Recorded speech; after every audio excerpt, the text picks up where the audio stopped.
айрып урна кыргыттында ажакка кетиштирип бир чаптым дейт. Кыйкырып эле полис деп кыйкырды, милиция келди дейт Түркиянын аэропорттон. Міне дедиле, мына уруп атат дедиле, бул ким атам дедиле дейт. Атаң болсо рас кылыптыр, міне. Деп ана кетип калдым ара. Ого үйлөнүп сүйлөшөм жадайсың. Ошон үчүн өлгөн жерге көмүлө бер. Эми ошого уруунун кереги жок тууганым. Өлөбүз 2 метр жер кийсин, жерем сага калбай калат. Ошо менен бир үстүңө макка кетип, ошо менен жүрөм.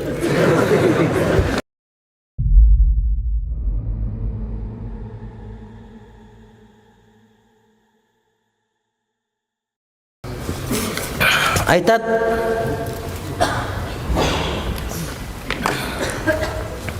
аялды коркутуп жогол, кет, же болбосо жашабай коем деп коркутуп айтса болобу дейт. Айтып корксо коркпосо туфли менен башыңа бир чабат. Аны өзү билет, аны мен каяктан билем. Азыр катындарга оомат келип калган заман азыр. Катын коркпойт сенден. Шунтип айтсаң коркобу, аны мен билбейм сенин катының кандай. А бизде катындар ушундай падыша болуп атат, башка болуп атат, кем прокурор болуп атат. Азыр оомат келген заман катындардыкы. Билбейм аны коркобу, коркпойбу.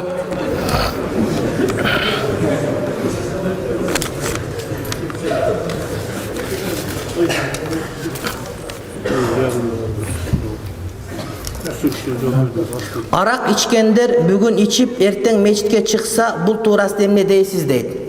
Арак ичкен адамдын намазы 40 күнгө чейин кабыл болбойт. Анткени 40 күнгө чейин арактын таасири денеден чыгып болбойт, бүтпөйт экен. Ал эми 40 күнгө чейин пуф десең билине берет имиш. О гаиштер ушундай айтат, мен билбейм, ушундай кандай экен, бирок ушундай имиш. Бирок бул деген сөз 40 күнгө чейин намаз окубай койсоң боло берет деген сөз эмес. Намазды тилиң булдуруктабай аткан болсо, алхамду десең айта албай калгандай болбой аткан болсоң, окууну. Ичип алдыңбы, бирөө келип арам деп айттыбы, дароо чайканып жуунгуну, намазга чуркап баргыны. Биринчи балык жеп алайын, тазаланайын деген сөз жок. О балык тазалайт деген гап, о жалган гап о. Анан боло берет экен деп күнү эртең менен арак ичип, абетте мечитке барып кайра келип, ал дагы болбойт. Энем кредитке акча алып 2 бөлмө там салдык, эгер арам болуп калса кантип адалдаса болот дейт. Эми силер тооба кылгыла. Тооба кылгыла, кайра ошол нерсеге кайтпагыла. Эгерде инсан билбей кылган болсо тооба кылса, ошол тооба менен бардык күнөөлөр кечирилет. Анан болот экен деп күнөө кылып, кайра тооба кылып, күнөө кылып, тооба кылып, ал оюнчук эмес. Бирок чындап билбей калган болсо, анда тооба кылса Кудайым күнөөнү кечирет. Жаназа намазда бир дуасын айтып, анан салават айтып койсо эмне болот? Эч нерсе болбойт. Анткени жаназа өзү дуа. Асыр менен шамдын ортасында жаназа окуса болобу? Болот. Жаназа намаз асыр менен шамдын ортосунда напил намаз болбойт. Бирок каза намаз, жаназа намаз боло берет. Асыр менен шамдын ортосунда каза намаз болот, жаназа болот, шам напил намаз болбойт. Жер сатып алып дыйканчылык кылса болобу? Өзү билет, сатып алгандан кийин аны өзү билет. Кааласа дыйканчылык кылсын, кааласа бош койсун, кааласа там салсын. Сен минтип сурагың келсе керек. Жерди арендага алып иштесе болобу деп. Ижарага болот. Ижарага алганда кантип үшүр төлөйсүң? Жерди иштеттиң, 1 тонна буудай алдың. Жерге канча пул төлөшүң керек? Арендага 1000 сом төлөшүң керек. 1 тонна buğdaydan 500 kilo buğday 1000 son bolot. 500 kilo buğday aparıp arendага plataga veresin. Kalgan 9 kança kaldı buyakta? 950 kilo kaldı mı? Kança kaldı bilbey. 900 kilo kaldı, kança kalganı. Oşondan üşürün veresin. Yani icaraga algan adam tapkan dünya, tapkan eginden toluk üşür beribeyt. Oşol tapkan tüşümünün icara akısını çıkarıp hacayenge berip durup kalgandan üşür töleydi. Alemi жердин ээси хозяин алган акчасынан үшүр төлөйт. Мисалы үчүн мен жерим бар, бирөөгө арендага берип койдумбу? 1000 сомдук бердимби? Мен ошондон 100 сомун үшүргө берем. Ушул фатва. Бизге Жахава деген дин кандай, өлсө мусулмандардын мүрзөсүнө коюлабы дейт. Bizde bularga karşı mürzöge koyulbagan jönündө tokton barбы дейт. Жахаванын күбөлөрү булар мусулман эмес. Булар капыр жамааттар. Мусулман эмес. Биздин мүрзөлөр, мусулмандардын мүрзөлөрү, алар ошо жахабаныкы деп айыл өкмөттөн барып жер бөлүп ошо көмө берсин. Мисалы үчүн бир ит өлүп калса, иттин өлүгүн мазарга коём десе койдурбайбыз го биз. Жок, бул адамдарды гана мусулмандардыкы деп. Ошо итти көмө турган жарга апарып бастырып койгондой, жахабалар өздөрүн таап алсын, бирок биздин мазарга тийишпесин. Биз Кыргызстан демократия өлкөдө жашайбыз. Демократия көпчүлүктүн үнү деген сөз. Биздин мамлекетте биздин мусулмандар күмбөзү болсо, ошонун жанына кошунан бир капыр болгон мен каалабайт элем. Туура ал өзү билсин, өлүп кетсин, өзүнүн өз өтүгүн төргөсүн, өзүн өзү билсин. Бирок мен да өзүм билишим керек го. Эмне үчүн мен жата турган кабырга бир капырды коюп коюш керек? Алга азап болсо, мага таасир тийсе жакшы болот ошол. Ошон үчүн мусулмандын мүрзөсүнө капыр адам коюлбайт. Баптист болобу, теңирчи болобу, жахабанын күбөсү болобу, айырмасы жок. Түшүндүңөрбү туугандарым? Бул укугубуз биздики. Бул мазар мусулмандардыкы. Христиан өзү барып жана эки жыгачты айкаштырып кагып туруп илип сайып коесун, өздөрүнүн кабыры бар. Жахабаныкы ошо аяк апарып көмсөзү билсин. Только биздикин эмес. Ага токтомдун кереги жок. Ага ошол жалпы бизден жетиштүү болот тууганым. Ал биздики. Имам жумадан башка күнү келбейт, эмне кылыш керек, рахмат дейт. Чоң имамга айткыла. Андан чоңурагы бар го, ошого айткыла. Ажы орозо битир боюнча айтып бериң. Кээ бир имамдар өздөрү жеп коюуда, аны текшерген эч ким жок дейт. Текшерет. Ушундай текшерет имамдар. Отчетун берет. Аны сен билбейсиң просто. Анан имамың камбагал болсо, ал дагы ошо камбагалдар катарында жеңге укугу бар тууганым. Имамдын үйү, имамдын курсагы бардыгынан ток болуш керек, ошондо үнү бийик чыгат. Анан имамдыкы пасыраак болсо, үнү дагы пас чыгат. Жаназага барганда андай кылба деп айта албайт. Анткени сени бере турган жыртылган 1000 сомун күтүп отурат ошол жерде. Сен айтып берсе, сен бербей коесуң ошону. Пакет азыраак түйүп коесуң. Ошон үчүн имамдын курсагы ток болуп, эң бай болсо, анан сага туура шарият айтат. Ошон үчүн аксакалдар имамды антип айта бербестен, чөнтөгүн чукулай бербестен имамга пул чогултуп бергиле. Байларыңар жөн эле 5-6 коюп имамды бай кылып койгула. Имамыңар эң бай болсо, ошондо сөзү жакшы чыгып, силерге туура шарият жетет тууганым. Болбосо эч ким тоготпойт аны. Кээ бир жерге барсаң, имамга эт бөлдүрүп аткан, имамга чай ташны куйчу деп аткан, имамды сен деп айтып аткан, бешигин терметип койдуң молдонукун. Сенин неберең менен тең болсо дагы бул молдо. Оозунан Аллахтын сөзү чыгат. Аны сен деп айтпагының. Беракай, сен кимсиң? Сен бетиңи жууганыңа өзүң 70 чыктың, 2 жыл болду. Бул балагатка жеткенден бери бетиң жууп келет. Сен алхамдын туура айта албайсың. Бул Куран окуганды билет. Молдон урматтаганды билбейсиң. Сени бир урматтайбы? Сен айылдашың болсо эмне болуптур? Сенин кошунаңдын баласы болсо эмне болуптур? Ал имам. Оозунда каламул Алланын сөзү бар. Ошого молдолорду сен дегениңе койгула тууганым. Тукумуңан алым чыкпай калат. Үйүңө барака келбейт. Кандайсың деп. Андай болбойт. Сиздер сүйлөш керек молдону. Төргө чыгарыш керек. Өзү ошо көмөт сени. Ошо жок болсо, эрди катын кошула албай балаң арам болуп калат. Сен деп сүйлөйсүң. Жаңы келиндер кайната кайненесине жүгүнүш шартпы? Кеңири түшүнүк. Шарт эмес. Эми саламдашыш кичине ийилип койчу эчтеке болбойт. Бирок шарт эмес. Шарт эмес. Жүгүнбөй койсо деле болот. Анан кайнене таарынып калып өмүр бою өлүп кала турган болсо, кичине ийилип койсун, анда бели сынып калбайт. Баланын малын атасы иштетип жиберсе, төлөш керекпи дейт. Төлөп бериш керек.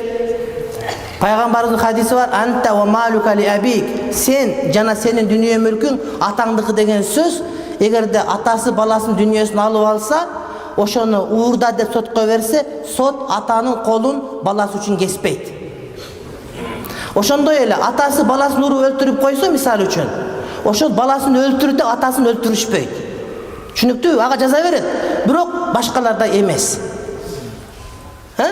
Энеси кызыныкын же баласынын буюмун алып кетип калса, баласы сотко жазып уурда деп койсо, уурда дегенде ата-эненин колун кеспейт бул нерсеге. Ошол маселеде. Анан болбосо алса төлөп берсин эгер кааласа, анан баласы ыраазы болсо калсын. Анткени мунун дагы бала чакасы тиричилиги бар. Бирок ата качан тамак аш өтпөй калып, же болбосо колунан буюм иш келбей калып, өзүн бага албай турган болсо, ал убакта бала багып турганга милдеттүү. Бирок бала камбагал болсо, анда ата-эне баланын үйүнө барып, ошол бала колунан канча тапкан болсо, ошону балдары менен кошулуп жеп, шерик болуп отурганга милдеттүү болот. Жума намазында 2 ракат, экинчи ракат фарз намазы бүткөндө дамла бир ихласты, экинчи фалак, үчүнчү нас сүрөнү андан кийин Фатиханы окуйт. Туура анткени ушундай хадистер бар. Ихлас, фалак, нас сүрөсүн окуган деген хадистер бар. Бул боюнча биз көп айтканбыз. Анан ушу базоргондук кээ бир молдокелер бар, өзү окуган китепте башканы көрбөйт. Мындай окуса деле болбойт, ондай окуса болбойт. Ханафи мазхабында, Ханафи мазхабы биле сен билген жоксуң. Аяк менен 4 китеп топтоп алып, китептерди тизип алып, өзүң келмесең элдерге мактанып, мен мынча китеп окуп атам дейсиң. А китепти окуш керек. Эшикке жүктөп койсоң эки курушун жүк боло берет. Аны окуш керек, билиш керек. Сен билбесең жок болуп калат элдин бардыгында. Болот туганым. Шариатта мына ушундай, Ханафи мазхабында дал өзүндө мына ушундай. Эч ким жок жерде сүйлөп астыңа келгенде жибел деп минтип учурашып, ушундайлар мунафик деп коет мындайларды. Айтпай бетиңе келип, сеники туура эмес деп айтканды билбей. Айтса мына далилин көрсөтүп бересиң. Анан эчке чыгып алып, аны айтып койду да, Ханафи мазхабы ондай эмес, мындай эмес. Sen Hanefi mezhebden neyini bilesin?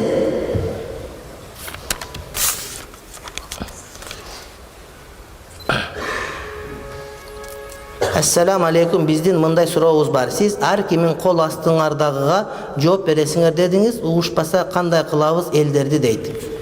Çok sen oşo sen emi üyünde tursan, birinin üyündögü kocayn emesin desen, kol astığındağıga. Oşolar uğuş gerek, uğuşpasa terbiyalaş gerek. Apa uzuru öyle koyucu bizde. Uruş gerek bu soru turganlarda. Tertipe çıkırış gerek. Akası yukasını ilgili uru öyle koyucu. Andan işteki olup ketpeysin. Terbiyalaş gerek. Bir dostum Amerika'da, Türk. Aytıp bergen balkim internetten gördüңөр. Bir gün deydi. Balamı jaqa bir çağ koydum deydi. Ukpağandan deydi. Darro milisa çakırıptır deydi.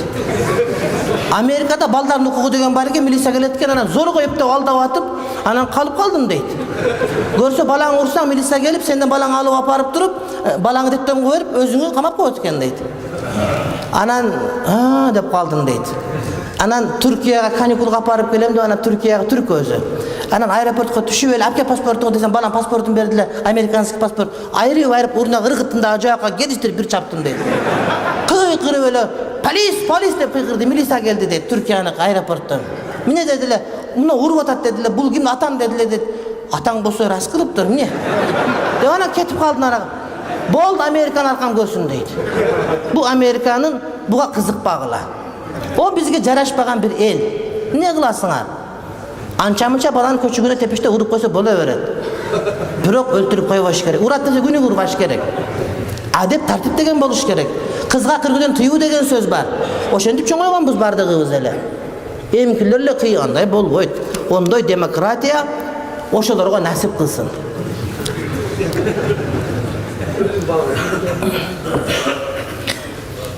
Kayınecem ayalım ekөөbüzdü ajırашtıram dep bizdin ortabızga düştü bolçu. Men ayalım ekөөbüz kayınecem menen süйлөшпөйбүз ушул туурабы дейт. Эми süйлөшө бергиле. Kayıneceler ança-mınça oşentip Alegi küyösü yakşı köngül burvay koysa çıkayaktan çıkarışın bilbey silerden çıkarıp alıp ayal kişi. Degeli ayal kişiye kapı olgan erkek emez. Ayal kişi ertemen bir nekeni süylöyt. Anan düştü kayra bir nekeni süylöyt. Anan kayra keçinde başka nesini süylöyt. Ayal kişi köngülü gülдөй nazik bolat. Sen uşuntip aytkansın dep katınına tarıngan, eje karındaşka tarıngan, kızlarga urgaçlarga tarıngan bul tuura emez. Katın ayta beret, kayra kayta beret. Onları erkiletiş gerek, güldürüş gerek. Kişini kompliment aytkandı biliş gerek. Kaynayacak adam tarına o. Bugün çıkırıl açtamlar. Yesin. Talak sözün açı üstünde aytıp jiberse Allah'a tövbe kılıp buşayman bolsa Allah geçirevi deydi. Emi talak meselesin cevap veriş için erdi katın astığa oturuş gerek. Anan suraş gerek molda kişi. Anan kağızda mınday gelgende de bolboy. Düşüp turganı var, düşpöy turganı var. Düşüp turup bolo turganı var, düşüp bolboy turgandağı bolup kaladi. Oşon üçün talak meselesi kağızdan suralbayt. Gelip erdi katın otursa uğup surap, anan boso boldu, boso boldu aytabız. Eşektin erkek balasın pıştırıp koysa bolovu deydi. Oşonda öyle koydun eçkinin balasın da deydi. Eşektin balasın kodelek kodik deydi. Koydun balasın koz eçkinikin ulak deydi tuğanım. Bıştırsa bolot. Bıştırsa antkeni kitaplarımızda bıştırgan mal kurmandıkka jarayt deydi. Antkeni tekeler sasıp ketip, koçkolor sasıp ketip eti jittanıp kalışı mümkün. Oşon üçün kebir maldарды semirtүү üçün kılıp, egerde korosunda alında erkek bukaga je koçkorgo je janagıday mınдай bir uruktuka jaray turgan erkek eşekке muhtajlık bolboso, bıştırgan bolsa al bolot. Bul al-hadiye ala degan kitapta belgilүү. Bирок adamды bıçkan bolboyt. Adamды bıçkan aram. Maldardын kebirlerini bıçtırgan bolsa dürüst. Kede şunday da misal üçün markumga Kur'an ötkörgөнгө akı berilebi kança beriş gerek deydi. Yok, akını Kur'an'a akı berilbeydi. Kur'an akısı yok. Akını töleyim desen özünü satsan dağı jetpeydi. Sen öyleysin, molda gelse 200 son berip koysam akıdan kutulun. Yok. Sen oşo moldonun uvaktısına sen razılık bildirip atasın. Okup bergen Kur'anına sen üyüңü, dastorkonуңu, oşol ayılını koş satı versen jetpeydi. Бирок молдон ыраазы кылган жакшы болот. Кара аш жөнүндө дагы айтып коюңчу, биз иштебей койсо кебирлер бизди бахабиз дешет, акыйкаты ким бахабиз дейт. Урматтуу бир туугандар, маркум 3 күнгө чейин ошол жерден союлунган арам. Эле алыстан келген конок болуп, башка ашкана жок болсо анда бир жөн. Жетимдер болсо анда бетер арам болот. Ошон токтотушубуз керек биз. Бул бахабиз сахабиз эмес, ушу биздин Ханафи мазхабтан өзүндөн ачык айтылган. Ошол айткан өзү бахабиз. Сизди саясатка аралашат экен деп жатат, мен башкалар менен дин адамы саясатка аралашпайт деп талашкам, жооп берип коюңуз дейт. Ким айтты аралашпайт деп? Баягыдан бери саясат сүйлөп атам, бир сааттан бери. Болгону дин адамдары эгер саясат адилеттүү түз болсо ушундагы аралашышы мүмкүн. Анан бирок антип-минтип бир иштерди саясатка айландырып, ызычуу кылып, эптеп курсак тойгузуш үчүн эмес. Эгер адилеттүүлүк болсун десе, туура мыйзам жазсын десе, анда бир жөн аралашса. Анан бирок алдамчылык үчүн топ-топ болуп, адамдарды ишке коюп иштен алыш үчүн андай эмес тууганым. Анан жеке мен өзүмө келе турган болсо, мен адистигим боюнча мен диний билим алган адаммын. Эми өзүм алым деп айта албайм. Бирок илим алып жүргөн адаммын. Ошол илимин бергенди мен жакшыраак каалайт элем. Менден сурашты, мен мурда да айтып бергем элдерге, сиз депутат болбойсузбу деди. Анан мен айттым, мен депутат болсом эмне болот деп сурадым.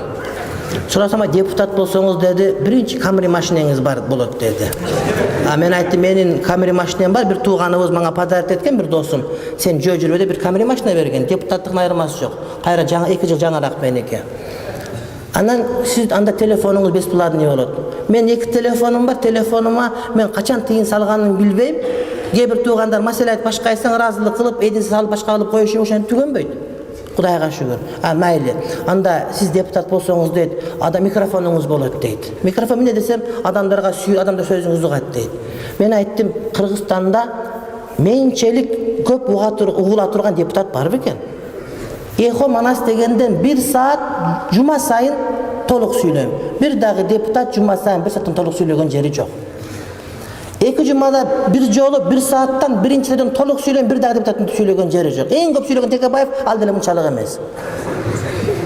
Тамчы деген гезитке жума сайын 2 бет толук сөзүм чыгат, буга президенти деле мынчалык чыккан жери жок. Только менин маселем чыгат мисал үчүн.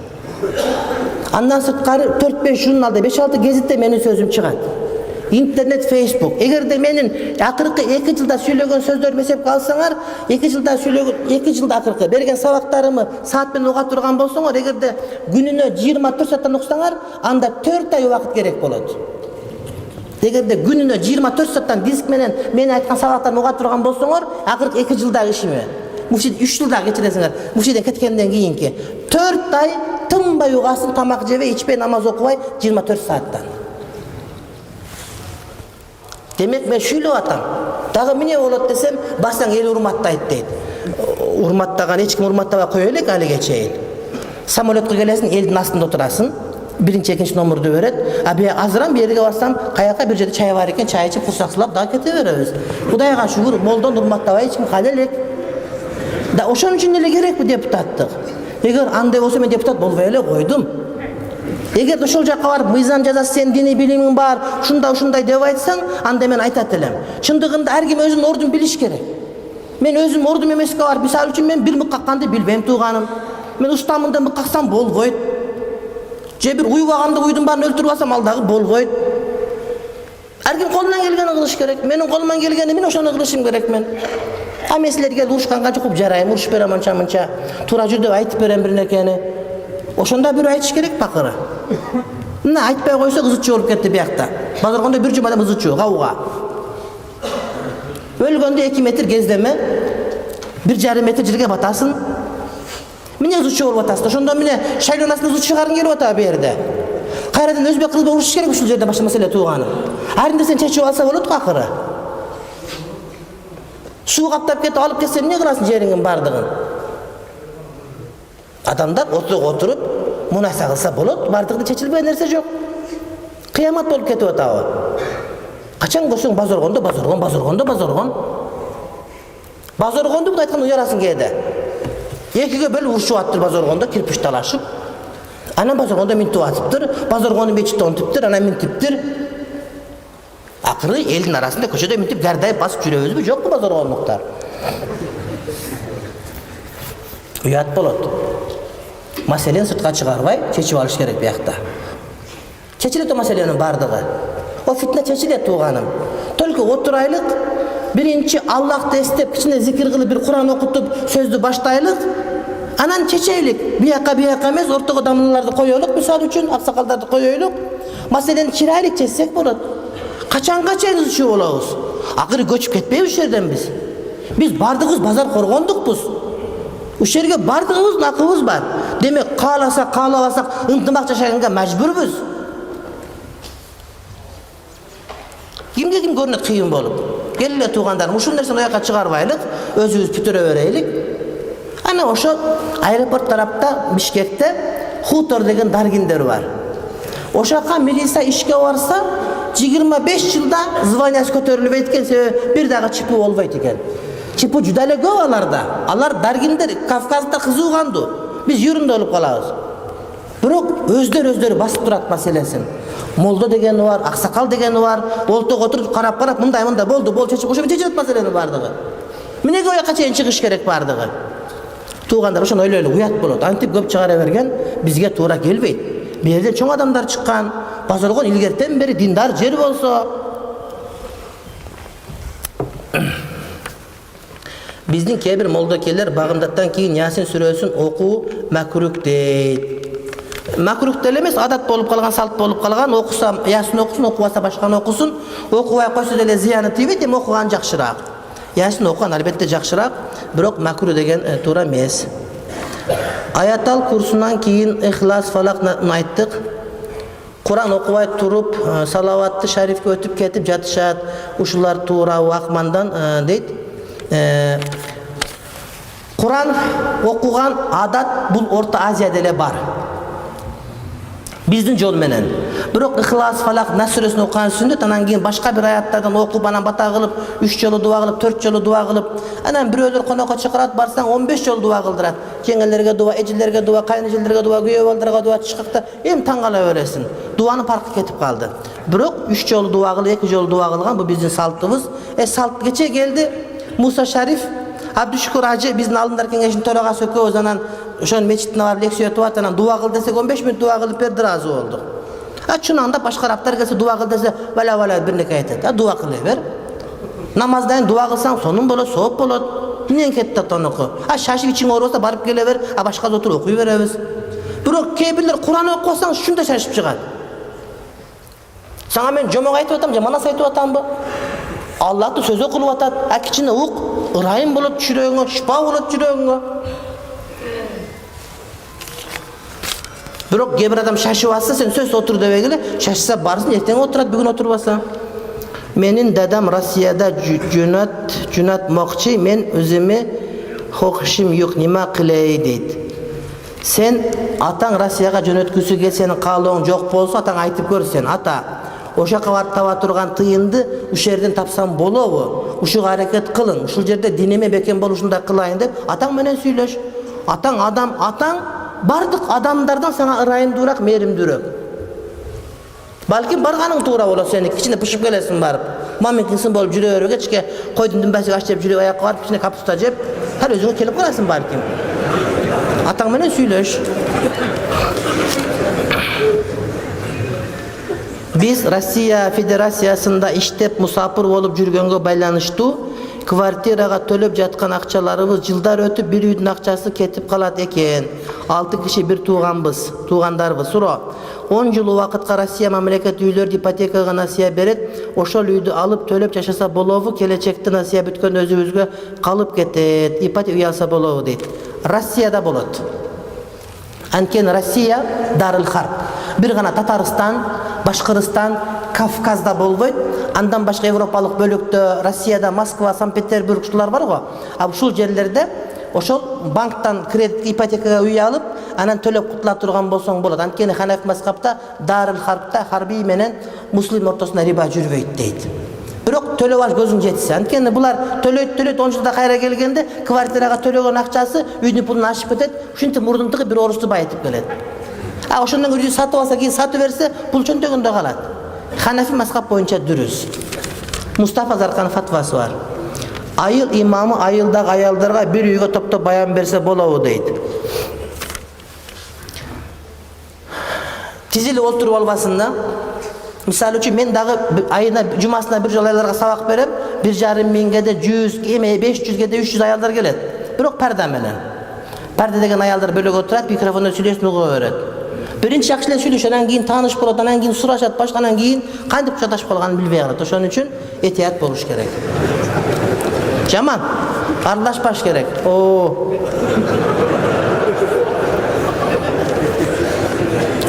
Кошну айылда намаз окуй турган, бирок атахандар, бабахандар деп адам окуй турган көз ачык бар. Ал көз ачык тойлордо кассапчылык кылат жана көч таратат. Анын сойгон эти адалбы, жарамбы дейт. Эгерде көз ачык болуп, эртең ондай болосун, бүрсү күнү мындай болосун деп гайыпты айтып берсе, бул капыр, анын сойгон малы арам. Эгерде карта ачып, койдун далесин кармап, төлгө салып берип, эртең эмне болотун айтып бере турган болсо, бул гайыпты сүйлөп атат, бул капыр. Мунун сойгон малы бисмиллахны 15 жолу айтса дагы арам. Бирок башка бир мусулман бисмилlah союп берсе, анан бул жиликте пышырып таза тарата берсин, анакы жарай берет. Бол 2 колун жууп алган болуш керек. Сойгону арам. Музыка жана ырлар жана бийлөө жөнүндө айтып берсеңиз дейт. Азыркы учурда элибиздин арасында кең таралган бид'аттарды айтып берсеңиз, мен өзүм азыркы учурда бойдокмун, бир кыз менен сүйлөшөм. Негизи кыз менен жигиттин ортосунда мамиле канчалык деңгээлде болуусу керек, ушул тууралуу айта кетсеңиз дейт. Биринчи суроо боюнча көп эле айтылып жүрөт, экинчи суроо боюнча айтып атабыз, үчүнчү суроо боюнча кыз жигит болуп сүйлөшкөн жакшы эмес. Бул арам. Бир көрүп бир сүйлөш, анан жакса үйлөнгөнгө ниет кыл, анан үйлөн болду. Ого үйлөнүп сүйлөшөм жадайсың. Бир эки досуңуз бир кафеге барып, чай ичип атса, идиш көтөргөн кыз келип, тамакты зиркилдетип, зырк деп зиркилдетимиш. Эй, сага окшогон катындардын айынан үйдөн тамак жей албай, ушул жерден нормально жейин деп келсем, сен мага зиркилдеп атасың. Деп ана, ошон үчүн сен катын алгандан аны менен сүйлөшө берип, сөзүн уккуңам келбей калат бир күнү. Ошо азыр сүйлөшпөйлү жигиттин өткөрө бер, бир көр, жакса үйлөн, анан кийин дагы көрө жатарсың. Мавлуд окуу бул бид'ати хасана деп окулуп жүрөт, бирок бид'ат исламда уруксат берилген эмес го, себеби динибизди Аллах Таала толук кылып берген го, кошумча да, алымча да кереги жок го дейм. Динибиз толук дин. Аллах Тааланын динине кошумча алымчанын кереги жок. Динибиз ушунчалык толук дин, кыяматка чейин жарай турган дин. Ошол динибизде кайсы бир жаңы маселелер чыгып кала турган болсо, ошол жаңы маселелерге дагы жооп бере турган дин. Oşelle uçuda bizim dinimizde kebir nerselerden asli var, kebir asli yok. Mevlüt boyunca. Bul boyunca men kitaplarında yazgan, okugan emes boluşunuz gerek. Okugan bolsoňuzdur aytıp bereyin. Bid'at bul жаңа çıkan nerse. Eger dinde negizi yok, jön жерден bid'at çıkarsa bul bolboy turgan mesele. Misal üçün Peygamberimiz tuğulgan günde uşunu mayram, praznik, ayt dep alsa bul tuğra emes. Biroq Peygamberimizni estep, Peygamber tuğulgan günde oşol estep, biroq oşol günü je başka günü dele jönere salavattарды okup, Peygamberimizni zikir kılıp, bir Peygamber tarixinden okuy turgan bolsa, ayt emes dep etiqat kılıp. Biroq uşunday bir jakşı gün dep aga ziyanı тийбейт. Анткени ушул gün özü berekeli gün. Dalildir. Peygamberimiz aleyhisselam aytты, ar düýşembi, ar beýşembi oroza karmagıla dedi. Napil oroza. Anan suraştı, minege dedi. Aytdı, düýşembi günü men tuğulgam dedi. Panedenlik günü. Oşol şükür ayt oroza karmayım dedi. Demek Peygamberimiz özünün tuğulgandığına şükür ayt oroza karmawatsa, biz dele Peygamberimizin tuğulganına şükür aytıp, bir gün oroza karmap mavlid ötkür koysak ne olur? Mavlid ötkür söz türde veçir boluş şart emes. Mavlid degen 2 rekat namaz okup koy. Je bir kembagal sadaka verip koy Peygamber destep, je bir ömür boyan okup koy degen ele mesele. Kaçan bid'at bolat, oşonday sözsüz boluş gerek mavlud degen. Adamlar çoğul erkek katın aralashıp ketiş gerek. Ana oşonda biyle veçil bol ısrap boluş gerek. Muna oşonda bid'at bolat. Peygamberimiz aleyhisselamdın törölgönde Abu Lahab Süvayba degen küngü var ele. Anan ükäňin balası tuğuldu dep süýünçülep gelgende Süvayba küngdü azatlığa çıkarıp jüberdi jariyany. Kıyamatta oşol Peygamber törölgöndügüne süýünçüge küngdü azatlığa çıkargandygy üçin Abu Lahabdın tozoktoğu azabı jеңil bolat. Tozoktoğu eň jеңil azap Abu Lahabga berilet. Al kaysyl azap dese tamanına koyulungan çokton mesi kaynayt deyip. Eň jеңil azap. Oşol birinci günü kiçine jеңildetken pasayat eken. Minege Peygamberin tuğulganına süýünüp. Emi biz musulman jamaat Peygamber tuğulgan eken şu günдөр dep süýünüp koysak, andan bid'at dele bolup ketpeyt. Anan bir nerse bid'at hasana sayyi'a degeni Peygamberimiz kullu bid'atin dalalatun ve kullu dalalatin finnar. Her bir bid'at dalalat adaşkandyk, her bir adaş tozokta degeni bu oşul her bir jaman bid'at, hakiki bid'atka. Biroq biz bid'at dep aytyp koygan menen biroq bid'at emes. Tagıragı jakşı bid'at dep aytılgan nerse bul bar. Antkeni adamlar ilger taraf okuganda her kim özünçe okuy beret ele. Anan Hazreti Umar'ın wagында bardığın bir imamga çoğultup, emi tarabını bir okugula degende Hazreti Umar karap durup, bul kanda jakşı bid'at dep aytkan. Demek jakşı bid'at bul asli bid'at emes. Asli bar şariatta, biroq em biz murda bunday bir köp tanazar al bilbegen üçün bizge bid'at bolup görüngen nerse. Misal üçün apalar dele süýlegende gede baldarın ölüň oturayın dep koyot, biroq al balasyn jakşı görüp atkany. Gel ölüň oturayın deyit. Ölüň oturayın degen ölüp kalsaň oşol ölügüň bargo mayit. Oşonun üstüne çıkıp oturup alayın degen söz, sen ölügün gören sen ölüp kal degen tilek bolat. Biroq eneler baldarın aytıp atkanda ölüň oturayın degen sözü al anday emes manide. Al bul degen erkeletip göstüýbesin degen mani aytıp atkangana gerbez dep düşünüş gerek da tuğanım. Oşonun üçün bizde mavlid okugan jakşı. Anan biroq kede muna bizde jana müşkülük şat okup atkan toğra emes. Müşkülük şat dep ayaldar çoğulup alıp okuyt go, atalagılı unsurap bul toğra emes.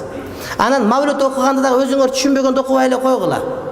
Sozolan tuğurday öğret, başka bir öz kalgan otura öğret. Yok. Özbekler özbekçe, Kırgızlar Kırgızça, Oruslar Orusça kitap alıp Peygamberin hadislerini okugula. Oşo. Bir günge belgilebegile, ay sayın okugula, her cuma sayın okugula. Oşonda tertip doğru olarak inşallah.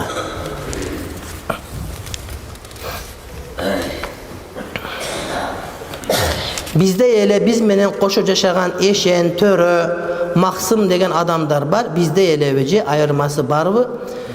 Törö degen, eşen degen bular Peygamberin tukumdары degen adamlar. Maksım degen moldanın balası degen söz biz değil adamlar. Takva olsa urmattayız, takva emes bolsa urmattabayız şu. Al eşen bolgan üçün öyle olup ket degen söz emes.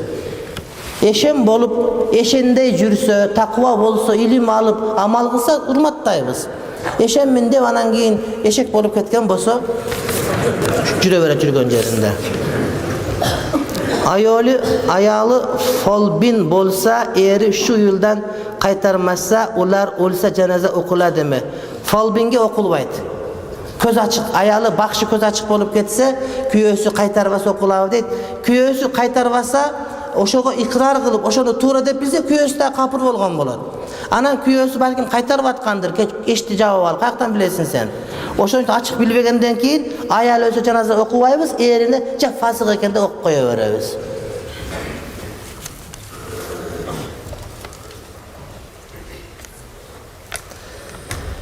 Bir sorum var, aytыңызчы, улутчулук кылса, өзүбек кыргыз кылып şu жөнүндө айтып бериңизчи, рахмат дейт. Эми бул жөнүндө көп айтабыз, тууганым. Адамды улут-улутка бөлүү туура эмес. Bir улуттан жакшы эмес. Инна акрамакум индаллахи аткакум. Аллахтын астында эң урматтуурааңар, эң сүйүктүүрөөңөр такыбараңар дейт. Адамдын улуту керек. Улутты урматташ керек, сыйлаш керек. Бирок улутун ким деп адам таанышканда гана мен кыргызмын, мен мундузмун, мен өзбекмин, мен анжандыкмын деп таанышуу үчүн гана. Ли таарафу. Бири-бириңер таанып билүү үчүн гана дейт. Ана мен сенден кыйын болдум, мен деген деле боймун, сен деген мындайсың десе, анда бул адам бизден эмес болуп калат. Мен таассаба фалайса минна, ким деген таассуп кылып, улут болуп, уру болуп бөлүнө турган болсо, ал менден эмес деп пайгамбарым ачык айткан. Егиз үкөмдүн бирөөсүн авам багып бала кылды. Авамын баласы болду. Эми ушул акыретте нике кыйганда кандай болот дейт. Эчтеке болбойт, ушу никени кыя берет, өлө берет, өлгүсү келсе, ажал жеткен болсо. Болгону өзүнүн фамилиясында калганы жакшы. Өзүнүн атасы туруп башка бирөөнүн атасына жаздырып алган бул туура эмес. Ана муну келиндер келгенде күйөөсүнүн фамилиясын өткөрүү дагы туура эмес. Келин өзүнүн фамилиясында калсын. Келин өтпөй койсо сен өтпөйсүң дебегиле. Ал туура эмес, күнөө иш болот. Ошого ар кимге өзүнүн фамилиясы керек болот, тууганым. Анан эми бул авасы багып алган болсо, авасы өзүнүн атасында эле, иншалла, Кудайым берекесин берсин. Намаз окуп бүттүм деп салам бербей калса эмне болот дейт. Салам бербей калса тарки важип болгон болот, намазды кайра окуп бериш важип болот, окуп ошо менен бүтүп кеткен болот. Тарки важип. Анан салам бербей калып көккө чейин туруп калса, сажда стак кылып берип анан салам кылат. Арстан бабка атап баланын көкүлүн алса болобу же болбой, ширк. Мазарга көкүл байлаган, пияланы коюп тегеретип кыркып өрүп койгон, анан оногу эмне дөтүп берейин, дагы бир неке дегендердин баары болбойт. Мусулманчылыкка натуру каршы келет, туура келбейт. Хажига барып калган муъмин кишинин зданиясы бар болуп, уну кредит берадыган жойго суралса, берсе буладымы, жок болмойду. Уруга бөлүп алынышат мүрзөнүн ушул туура жок. Мүрзө ошакта бөлүнбөйчү туугандар. Бул уруунун мазары кыйын эми бул. Bir айылдык болсо бир эле мазар кылыш эми, ар бир уруу өзүнчө маала болуп, өзүнчө мазар бөлүп анда бир жөн. Анан бирок сен бияка коюлба, мен бияка коюлба. Тууганым, бул география жердин үстү эле, астында география жок. Бардыгы бир аалам, халас. Читага барсам, Россияга барсам айтат, таксыр алам дейт, амине десем айтат, өлүп калса өлүктөр алып кетип атабыз. Эмне кылабыз? Алып кетип эмне кыласыңар? Жер тар бизде дедим. Ошого көмөр Россия келген экен. Москвада билесиң, Москвада өлүктү gömүш үчүн 5 саат машина менен апарып gömүшүң керек. Москвада мусулмандардын күмбөзүндө сага орун жок. 5 саат апаргандан көрө самолет 5 саат апарып кое берсин. Сен Читаңда жаман жер көп экен, ошака өлө бер. Жердин сырты тоголок, сыртында бөлөк ичи бирде кирип кетесиң, болду, барым чогуу болосуң. Ошон үчүн өлгөн жерге көмүлө бер. Эми ошого уруунун кереги жок, тууганым. Өлөбүз 2 метр жер кийсин, жерем сага калбай калат. Ошо менен бир үстүңө макегет, ошо менен жүрө. Өзү ажы болуп сөгүнө берсе болобу, ашыкча эле сөгүнөт, эмне кылса болот, күнөөгө деле батып жатат го сөгүнүп дейт. Эми Кудай мынсап берсин дейбиз. Аллах мынсап берсин, пайгамбары сөгүнгөн эмес, тууганым. Ага ининин балдары бири-бирине үйлөнсө болобу, экөө тең бир үйдө чоңоюшкан дейт. Шариат боюнча болот, тууганым. Бирок биздин салтка туура келбейт. Таптакыр катын түгөнүп калып ааламда ушуга үйлөнбөсөм болбойт деп муну аранын башына чыгып алып боюму тиштейин десе, үйлөп коебуз. Болбосом алысыраак жерден алган жакшы болот. Эки бир туугандын балдары үйлөнсө болот, салтка туура келбейт. Бирок динибизде бул нерсе такыр болбой калса анда болот. Анан дагы бизге имам болом дейт, ошол туурабы эми? Имам болом дегенде имамга шайлабаш керек. Болбойм дегенде келип шайлаш керек. Nafil oroza qarmap turup açıp jiberse qazası bolot. Wala tubtilu a'malakum degan ayat var. Amalыңарды buzbaglar degan. Bolot, biroq qazası tutup beresin. Ayallarınыздың kiyiniş жөнүндө түшүнүк берип коюңузчу. Кээ бирөөлөр жолук салынып туруп, чыкытып шымданып алышат дегеле аялдардын кандай кийиниши. Азыр келесак өзгөндөн келдик да через өзгөн келесак бир эжебиз кетип атыптыр, көйнөк кийиптир, ушу фигурасы көчүктөрү билинип турат. Башында жолук салыныптыр, жылтырак стоптору бар, жаңы жылда анан бетине кара никап тагып алыптыр. Не деген кийим бу? Ол хижаб эмес. Ого, yana bitta hijab kerak üstüne. Hijab ayalдын figuraсын көрсөтпөй турган кенен болуш керек. Бетini жаап көтүн ачып алгандай болуп калыптыр десепте. Андай болбойт. Бетин ушунча жаптыңбы, биягыңды дагы жап. Hijab деген аялдардын кийими аврат жаап туруш керек. Кап-кара кийин элдин жүрөгүн түшүрбө. O Saudия менен Иран киселсен деле кийип ала бербе. Paygambardın ayaldары kızıl sarı kiyim giyген hadisler var. O karam kiyim kiyip bizge özünün ja dindar ekenin kösötpey ele koy. Düşündün mü? Bizde kara kiyip ele koy. Biroq olutturak seriözünürak bir güröň karala turla birine geldi ki elden börök de sen giybesen tuğanım. Sen kapkara köçөгө çıksan el seni kayra karayt mintip buna müneken der. Ha hijabtın maksat elder karabasın degen söz. Atalar, apalar, çoğun apalar giygen giyimlerdiler, giy jakşınakay oldu böyle. Biroq uzun bolsun, etek uzun bolsun, genen bolsun, anan kulakları, çaşları görünbösün. Oşol giyim bolot. Men ayttım janındagilarga, buna mine hijab dedim. Mine hijab bu. Altın aram bu, aram adal bu. Kümüş erkek tagınsan zeketini kança beriş gerek. Altın erkeklerge aram. Kümüş tag erkeklerge aram, bir gana şakek tagınsa bolot, tagıngan şakeğine zeket berbeysin. Erkeklerge sepiçke tagıngan bolbet tuğandarım. Onu cengelerge bergile. Uyat erkeklerge monçok, sonçok, жылтырактардын бардыгы ачыкта сааттасаң болот, анан калганына болбойт, уят болот. Erkekке бул жакшы эмес. Бул харам. Аялдар тагына берсин олордун бардыгын. Өткөн сабактарыңызды bir жерине түшүнбөй калдым. Siz Allah kayda деп суроо бид'ат деп айттыңыз. Ayat al-Kursi'de Allah'ın kursiyi бар, ал асман жана жерден чоң деп айтылат го. İsra Miraç түнү пайгамбарыбыз 7-ci асманга чыгып, Allah менен сүйлөшкөн жана 5 убакыт намаз парыз болгонго. Cibril aleyhissalamda asmandan vahiy alıp düşpödü. Bizdin түшүнүктө Allah'ın zatı asmanda, sıfatları bardık jerde түшүндүрүп берсеңиz.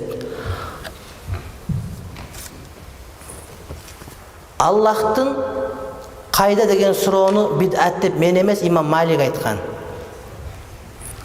Kayda деген суроо бул мекенге карата берилет. Kayda dese tiyakta beyatı деп жооп бересиң да. Мекен бул махлук жаратылган. Качан десең бул замандан суралат, zaman жаратылган, Кудай Таалам жаратуучу. Ошон үчүн Кудай Тааладан качан жана кайда деген суроо менен суралбайт. Бул бид'ат тууганым. Анан сен айтып аткан аят хадистер боюнча иншалла айтып берем. Бул сага сабак берип аткан, дарс берип аткан жанагы эшендарың саладашып калган кичине. Бул аяттардын маанилерин бардыгын иншалла башка сабактардын биринде кененирээк айтып берем. Бул боюнча Жаллабатта айткан бул сабакты иншалла анан базорго дагы иншалла сабак кылсак жакшы болот иншалла. Же бул боюнча Мухаммад Садык Мухаммад Юсуфтун Сүнни акидалар деген китебин оку. Же Талхис Акай Тахавия деген өзбекче жаңа чыгып мен көрө элекмин, ошону оку. Ошондо айтылган маселе. Ана бул сен бул маселе менен мени чочутуп берген жоксуң. Болгону сал кыйшайып кеткенсиң, аны ондоп коелу иншалла. Şiittер мусулманбы же капырбы? Алар сахабаларды сөкүшкөн өкө бир адам. Анан сен жазып аткан катыңда 99 ката бар тууганым. Сен өзүңүн өзбекчеңи же кыргызчаңы эптей албайсың, анан кантип арабча тексттерди түшүнө бересиң? Мен ошого түшүнбөйм да. Мисалы үчүн мен мектеп медал менен бүтүргөм. 1-4 жок бүтүргөм. Анан дин окуп шарият окуп атам. Сен азыр жазып аткан катыңдын өзүндө муну өзүңүн эне тилиңде эптеп жаза албайсың, оюңду түшүндүрүп бере албайсың. Муну катыңда бир сүйлөмүңдө 10 катадан турат сеники. Men sana kantip aytam, eneң tilдеге сүйлөгөн tildi эттеп жаза албайсың, кантип ана Куран аяттарындагыларды терең түшүнө бересиң? Алиги ичип тойбогон жалап тойбо дегенде гап да. Сүмөлөккө бир пиала гардын толтур сүмөлөк берсе, шурулдатып ичсең, анан калганын жаласаң, жалаймен тойбойсуң аны менен. Ичип тойбогон жалап тойобу? Өзүң чала сабат болсоң, арабча эмес кыргызча эптей албайсың, өзбекчене. Даже билбейм сен өзбекпи кыргызбы? Мен мисал үчүн да. Анан сен кантип аяттарды түшүнөбүз биз деп. Сен кимсиң түшүнө бергидей? Сен кимсиң түшүнө бергидей? Имам Малик айтып, сен кимсиң аны айтып аткандай? Болгон сага бир устадың ошентип айтып койгон, Аллах заты асманда ондай мындай деп мушаббиха болуп кеткенсиң. Мен ошон үчүн бияка келип атам, айтып берейин ушундай нерселерди деп. Ага дагы өчүрүт келет, же сабактар ошол боюнча уктуганым, адис тартиби менен келет. Сен ойлоба, сен биринчи уккан маалымат эч качан туура болуп кала бербейт. Адамдар ушундай да. Бирөө биринчи дарс айтып берсе бир маалыматты. Ошол биринчи уккан маалымат сөз туура болуш керек, экинчиники ката боло берет. Ошо биринчи уккан маалыматка ошону калып кылат да, ошого салып көрөт, туура келсе туура, туура болсо ката деп. Ону сага ким айтты? Куран эң акыркы китеп го, бардыгын өчүрүп кетти го. Сен о бурчка бекинип алып, күчү деген сабак берген дарсыңар туура болуп, анан калганы ката болуп кала береби? Эмне ким айтты сага сенин устазыңкы калып болуп калды деп? Имам Малик айтып атса бидат деп. Мисал үчүн тууганым. Сен урушкан жок, болгону мен чындык айтып атам. Анан буга атайын убакыт бөлүш керек, бөлө турганда айтабыз. Жаллабатта окутканбыз, анан Бишкектен сабактарым карасаң бул нерсе бар. Шииттер мусулманбы же капырбы? Кече как раз сүйлө, шииттер 4 бөлүккө бөлүнөт. Бирөө капыр, бирөө фасык, калганы чала мусулман. Насат бедеден карасаң чыгат бул боюнча. Шииттер боюнча китептер бар, шиялар кимдер деп ошону окусаң билесиң. Алар Исни Ашария шииттер боюнча. Ибадия, Насырия деген шииттер бар, булар капыр. Исни Ашария булар өтө фасык. Анан Зейдия деген шиит, булар мусулмандар, анан ошо окшогон дагы бир шииттердин түрлөрү бар. Сирия, Ирактагы мусулмандар шииттер туурасында. Шииттер боюнча мен ойлогон базар коргонго ушун лекция окусам туура болобу жокпу, анткени бизде көбү нерсе мындай атайын илим жолуна түшкөн адамдар эмес, жалпы адамдар болуп атпайбы? Мен ойлогом, эгерде университеттин студенттери болсо, диний медресенин, анда ошондой тереңирээк окусак деп. Бирок мен азыр суроодон билип атам, демек акыйда маселеси боюнча сабак айтсак зыяны тийбейт экен деп. Балким кийинки сабактарда бир бул суроого 10 мүнөт, бул суроого 10 мүнөт атайын бир айтып берген аракетин көрөм иншалла. Кайсы бир алым же карылардан бирин жамандаган адамдын уругунан алым чыкпайт деген хадис барбы дейт. Уламалар ушинтип айтышат.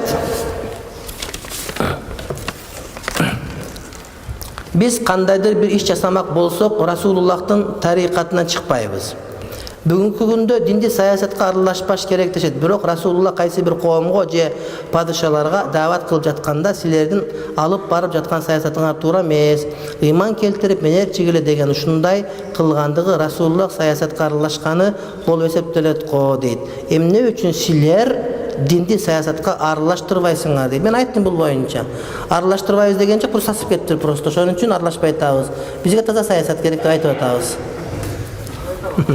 Эч ким аралаштырбайбыз деген жери жок тууганым. Болгондо туура саясат болуш керек. Үйлөнүш кандай адамга важип? Мен үйлөнөйүн десем, жекече тамым жок, кандай болот? Акваритель жашай бер. Карыз алып катын ал, катын жеңге калат, карыздан кутуласың. Сим картада Мегакомдо карыз берет, 100 сом берсе 110 сом калып алат, ушу болот. Анткени нак берсең мынча пул, насие берсең мынча пул деген сөз. Менин китебим бар. Таксырым, китеп сатам ким алат, китеп сатам ким алат. Таксыр айттыңыз, таксырым канча пул? Нак берсең 10 сом, насие берсең 12 сом деп айтам. Азыр аласың 10 сом бер деп айтам. Эртеңби? Майли, анда 12 сомго ал деп айтам. Түшүндүңбү? Мына ошондой. Сен ого насие алып атасың, ошондой сөз. Адамдардын кылып аткан ишин дарыл арамга чыгара бербе. Салып көр, бу бапка салып көр, болсун бияка салып көр, бияка салып көр. Такыр түшпөй калса анан туура эмес деп айт да. Анан бисмилла дегенде эле туура эмес дей берсең, жанагыдай бол туура эмес болуп калат тууганым. Сен алым катарында, муфти катарында ошол адамдын кылып аткан ишин туурабы деп динге салып тууралап көр. Tuğra bolbay kalsan ayt tuğra emes eken dep. Ana tuğra emes dep aytettin tuğra çıkıp kalıp uyat bolup жүрgөндөн jamаны жок. Farz namazды окуганда имам Фатиханы окуп бүткөндөн кийин амин иштен айтылабы же чыгар? Иштен айтылат. Сырттан айткан макруh. Dalilleri internette sabah aytqan şondan qarab alsang bolot, ega dalilge qiziqsan. Biroq joq ушундай qiyqirib amin deganing makruh. Namazda kol götürüp okugandары muttafaqun aleyhi meni bolgan hadislerde kelet. Kim Peygamber aleyhisselam sünneti mansuk kılgan kaysıl alım dedi. Alımlar mansuk kıla albayt, Peygamber özü sahih hadislerde mansuk kılgan. Emnege kolunları kötörüp oku atarsыңар, kolunları kötörüp okugula, kolunları düşürgüle, tınçtan kıla dep Peygamber öz aytkan. Bul da aytılgan ошол bizde Mishkattagi sabagыбызda Nasat Media'da var. Bir 6 saat toksаңыз түшүнүп аласыз маселени. Manas aytуу болобу, төкмөлүк комуз болобу дейт. Manas айткан болот, зыяны тийбейт. Төкмөлүк дагы жакшы. Төкмөлүк деген бул арабтарда деле бар, азырга чейин айт төгүп беришет. Анан комуз маселеси боюнча эми аны ошол айткандар айтып атат, ана дегендер деп атат тууганым. Аны көп деле мындай бир четке кагып же болбосо бир неке деп айтып бериш, кээ бир нерсеге жооп бериш эртелик кылат. Балким ар нерсе өз убагында жооп берилет. Амин. Bismillahirrahmanirrahim. Rabbana atina fid dunya hasana wa fil akhirati hasana wa qina azabannar. Ajaka men akam oorup atat deyt. Atam menen apam oorup atat deyt. Kuday Taalam avvalan oorup atkandардын бардыгына шифай ажил берсин. Oorup өткөргөн күндөрүн билип алган күнөөлөрүнө кафарат кылган болсун. Kuday Taalam ötüp ketken marhumlarımыздың бардыгына бейиштен орун берсин.